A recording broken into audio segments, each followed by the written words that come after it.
Doctor Sangeeta Kakati তেখেতৰ সংগীত জীৱনৰ 40 বছৰ পূৰ্ণ হ'ল আৰু এই 40 বছৰীয়া যি সৃষ্টিশীল সাংগীতিক যাত্ৰা সেই যাত্ৰাৰ আমি আজি ইয়াতে উদযাপন কৰিবলৈ আমি সকলো গোট খাইছোহি আৰু এই অনুষ্ঠানলৈ আপোনালোক সকলোকে জনাইছোঁ আন্তৰিক স্বাগতম।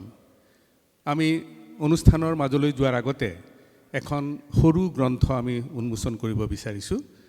ডক্টৰ সংগীতা কাকতিৰ সংগীতৰ অবিৰত যাত্ৰা আৰু এই গ্ৰন্থখনি উন্মোচন কৰিবৰ বাবে আমি আমন্ত্ৰণ জনাই আনিছোঁ অসম চৰকাৰৰ প্ৰাক্তন মুখ্য সচিব মাননীয় কুমাৰ সঞ্জয় কৃষ্ণ ডাঙৰীয়া।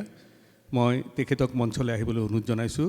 লগতে আমাৰ মাজত উপস্থিত থকা কামৰূপ নাট্য সমিতিৰ উপসভাপতি বিজন মহাজন, আমাৰ মাজত আহি আজি উপস্থিত হোৱা বিশিষ্ট সংগীত শিল্পী ডক্টৰ অপৰ্ণা বুজৰ বৰুৱা আৰু অসমৰ গজল সংগীতৰ এগৰাকী বিশিষ্ট শিল্পী অনিৰ্বাণ দাসকো মঞ্চলৈ আহিবলৈ অনুৰোধ জনাইছোঁ।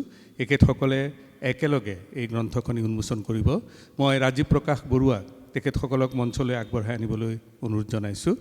লগতে মই আজিৰ অনুষ্ঠানৰ আয়োজক ৰাজীৱ প্ৰকাশ বৰুৱা ডাঙৰীয়াকো মঞ্চলৈ আহিবলৈ অনুৰোধ জনাইছোঁ। নমস্কাৰ ছাৰ। মই এতিয়া সংগীতা কাকতিক অনুৰোধ জনাইছোঁ আমাৰ চাৰিওগৰাকী বিশিষ্ট অতিথিক একোখনি ফুলাম গামোচাৰে সম্ভাষণ যাচিবৰ বাবে।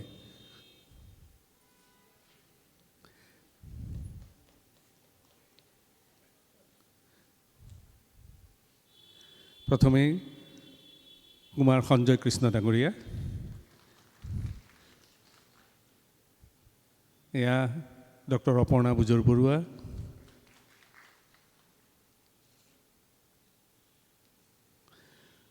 অনিৰ্বাণ দাস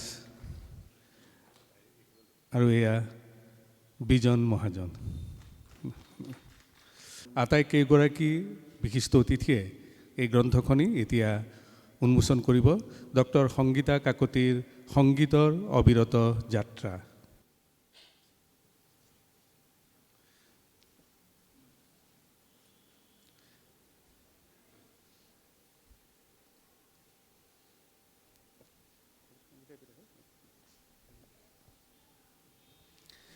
এয়া ডক্টৰ সংগীতা কাকতিৰ সংগীতৰ অবিৰত যাত্ৰা গ্ৰন্থখনি আনুষ্ঠানিকভাৱে মুকলি কৰা হ'ল।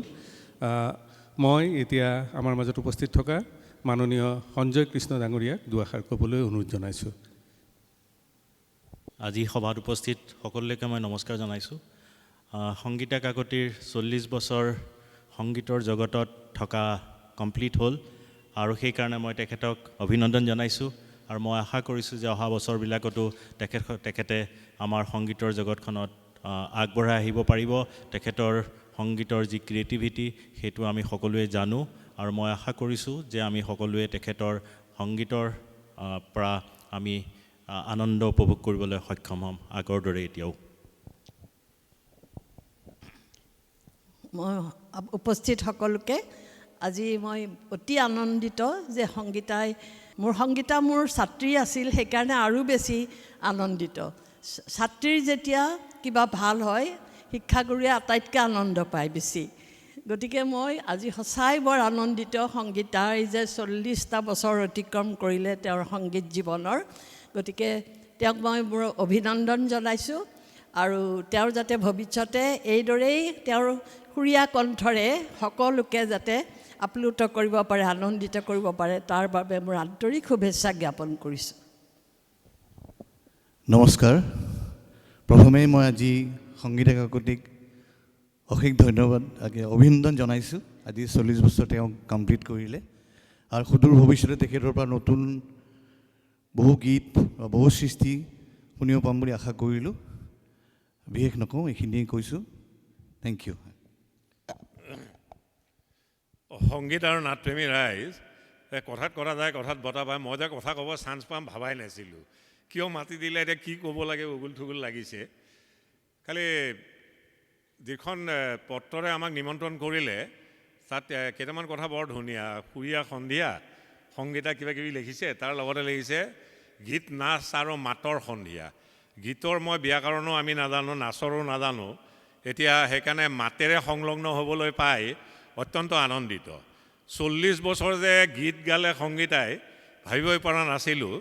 খালি এটা কথা ঠিক, এই 40 বছৰত কিন্তু যিখিনি প্ৰাপ্তি, শিলচৰৰ পৰা লখিমপুৰলৈ, শদিয়াৰ পৰা ধুবুৰীলৈ অসমীয়া গীতৰ কথা ক'লে সংগীতা কাকতিৰ নামটো নিশ্চিতভাৱে সকলোৰে মনলৈ আহে, আৰু সেইটো জীৱনৰ আটাইতকৈ ডাঙৰ প্ৰাপ্তি।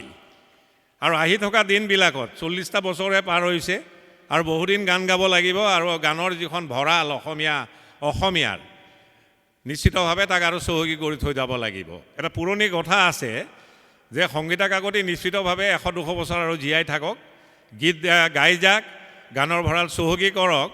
এই পুৰণা কোনখন কিতাপত পঢ়িছিলোঁ যে এইখন পৃথিৱীলৈ চামে চামে মানুহ আহে আৰু যায়, মহাকালৰ সোঁতত তেখেতসকলৰ স্মৃতিবোৰো নাইকিয়া হৈ যায়, উটি গুচি যায়। কিন্তু এই চামে চামে অহা মানুহৰ মাজত এনে কিছুমান মানুহ আহে যি সময়ৰ বালিত মুচিব নোৱাৰাকৈ পদচিহ্ন এৰি থৈ যায়। সংগীতা কাকতিয়ে বৰ্তমানলৈকে অসমীয়া সংগীতৰ জগতত নিশ্চিতভাৱে প্ৰতিষ্ঠিত হৈছে, আৰু 100-200 বছৰ পাছত আৰু জীৱনৰ বাকী কালত গান গাই গাই অসমীয়া যি গীতৰ ভঁৰাল তাক চহকী কৰিব, আৰু নিশ্চিতভাৱে সংগীতৰ জগত, অসমৰ যিখন সংগীতৰ জগত তাৰ যি বালি তাত মচিব নোৱাৰাকৈ পদচিহ্ন এৰি থৈ যাব। গীত গাই যাক, তাকে কামনা কৰিলোঁ। জয় আই অসম। ধন্যবাদ। আমি আটাইকেইগৰাকী বিশিষ্ট ব্যক্তিক প্ৰেক্ষাগৃহত আসন গ্ৰহণ কৰিবলৈ অনুৰোধ জনাইছোঁ। ডক্টৰ সংগীতা কাকতিৰ সুৰীয়া গধূলি, এই গোটেই অনুষ্ঠানটিৰ পৰিকল্পনা আমাৰ এগৰাকী অতি পৰিচিত আবৃত্তিকাৰ, নাট পৰিচালক অনুপজ্যোতি চৌধুৰীৰ। এতিয়া আজিৰ এই সন্ধিয়াটি আনুষ্ঠানিকভাৱে মুকলি কৰিবলৈ আমাৰ মাজত উপস্থিত থকা অসমৰ এগৰাকী অতি বিশিষ্ট সন্মানীয় সংগীত শিল্পী অনুপম চৌধুৰী ডাঙৰীয়াক মই মঞ্চলৈ আহিবলৈ অনুৰোধ জনাইছোঁ। সৃষ্টিশীল আৰু সংগীত জীৱনৰ যি এক আজিৰ এই উদযাপন, এয়া আমাৰ বাবে সঁচাকৈ এক আনন্দৰ কথা। সংগীতা কাকতিৰ বাবেও এয়া এক স্মৰণীয় দিন বুলি মই নিশ্চয়কৈ ক'ব লাগিব। এই ধৰণৰ উদযাপনে আমাক আৰু বেছি শক্তি দিয়ে, প্ৰেৰণা দিয়ে, ভৱিষ্যতে যাতে আমি নতুন উদ্যমেৰে আৰু ন সৃষ্টিৰে অসমৰ সংগীতৰ ক্ষেত্ৰখন যাতে জীপাল কৰি থৈ যাব পাৰোঁ। আমাৰ শ্ৰদ্ধাৰ অনুপম চৌধুৰী ডাঙৰীয়া, তেখেতক সংগীতা কাকতিয়ে আদৰণি জনাইছে। আৰু এতিয়া সংগীতাক উদ্দেশ্য কৰি আৰু আপোনালোকক উদ্দেশ্য কৰি শুভেচ্ছামূলক বাৰ্তাৰে আজিৰ এই সংগীত সন্ধিয়া উন্মোচন কৰিবলৈ মই দাদাক অনুৰোধ জনাইছোঁ।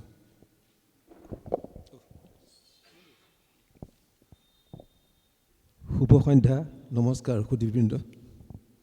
আজি এটা বৰ সুন্দৰ অনুষ্ঠানত যোগদান কৰাৰ সুযোগকণ পাইছোঁ। আমাৰ সকলোৰে পৰিচিত, সকলোৰে মৰমৰ সংগীতা, ডক্টৰ সংগীতা কাকতি বুলি কৈছোঁ।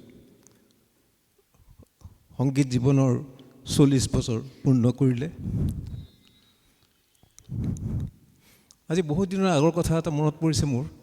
তেওঁ জীৱনৰ প্ৰথম যি বোলছবিত গীত গোৱাৰ সুযোগ পাইছিলে, তেতিয়া তেওঁ PU ক্লাছৰ ছাত্ৰী আছিলে নহয়,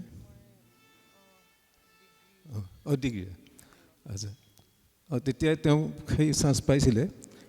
ছবিখন আছিলে আই মোৰ জনমে জনমে, পৰিচালক আছিলে বিশিষ্ট চিত্ৰ পৰিচালক নীপ বৰুৱাদেৱ। সেই চিনেমাখনত তেখেতে গীত গাই প্ৰথম চিনেমা, কেৰিয়াৰৰ প্ৰথম বোলছবিত গীত গাইছে, প্লেবেক কৰিছে। তাতে তেওঁ ইষ্টাৰ্ণ ইণ্ডিয়া মোশ্যন পিকচাৰ্ছ এছ'চিয়েশ্যনে সৌজন্যত এখন কম্পিটিশ্যন হৈছিল। তাত তেওঁ শ্ৰেষ্ঠ পাৰ্শ্ব গায়িকা হিচাপে নিৰ্বাচিত হৈছিলে। এই খবৰটো পাই সংগীতা কিমান আনন্দিত হৈছিল ক'ব নোৱাৰোঁ, মই কিন্তু তেওঁতকৈ বহুত বেছি আনন্দিত হৈছিলোঁ। মই কিবা এটা সাংঘাতিক ডাঙৰ প্ৰাপ্তি কোৱা যেন লাগিছিল মোৰ। মোৰ নিৰ্বাচন যে ভুল হোৱা নাই, সেইটো ভাবি পেলাই মই খুব এটা সন্তোষ পাইছিলোঁ। গতিকে সেই কথাবিলাক এতিয়া মনত পৰিছে। তাৰপিছত কিন্তু সংগীতাই আৰু পিছলৈ উভতি চাবলগীয়া হোৱা নাই। আজি 40 বছৰ পূৰ্ণ কৰাৰ বাবে সংগীত জগতৰ সফল সংগীত জীৱন এটা পূৰ্ণ কৰিলে 40 বছৰ, তাৰ বাবে তেওঁক আমাৰ আন্তৰিক অভিনন্দন জনাইছোঁ। আৰু যদি সম্ভৱ হয় আৰু 10টামান এনেকুৱা 40 বছৰ যেন তেওঁ এনেকৈ পূৰ্ণ কৰে, এইটোৱে আশা কৰিছোঁ। ভগৱানৰ ওচৰত প্ৰাৰ্থনা জনাইছোঁ এইখিনিকে। আৰু মই বিশেষ নকওঁ, আপোনালোকে নিশ্চয় গান শুনিবৰ কাৰণে ৰৈ আছে। এইখিনি কথা কৈয়ে মই আজিৰ এই অনুষ্ঠানটো ভগৱানক আশীৰ্বাদ লৈ সকলোকে যেন অনুষ্ঠানটো সফল হয়, আজি এই অনুষ্ঠানটো মই মুকলি কৰা বুলি ঘোষণা কৰিলোঁ। ধন্যবাদ।